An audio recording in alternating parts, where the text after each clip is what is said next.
आगामी 2 मार्च रोजी ठाणे महापालिका लोकशाही दिनाचं आयोजन।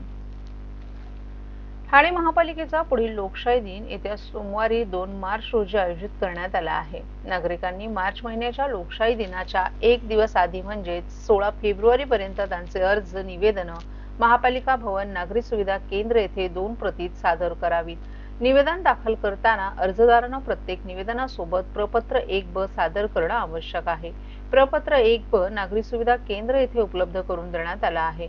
महाराष्ट्र शासन सामान्य प्रशासन विभागाकडील परिपत्रकानुसार माहे डिसेंबर 2012 पासून लोकशाही दिनाच्या दिवशी नागरिकांची निवेदनं न स्वीकारता हे निवेदन 2 प्रतीत लोकशाही दिनाच्या 15 दिवस आधी महापालिका कार्यालयात सादर करणं आवश्यक असल्याचं स्पष्ट करण्यात आले। मुख्यालयातील या लोकशाही दिनामध्ये परिमंडळ लोकशाही दिनात ज्या नागरिकांनी आपली निवेदनं सादर केली आहेत तसंच ज्या निवेदनांवर 1 महिन्यापर्यंत कोणतीही कार्यवाही झाली नाही अशाच निवेदनांचा स्वीकार करण्यात येईल। नागरिकांनी महापालिका मुख्यालयातील लोकशाही दिनामध्ये निवेदन सादर करताना परिमंडळ लोकशाही दिनात मिळालेला टोकन क्रमांक नमूद करणं आवश्यक आहे।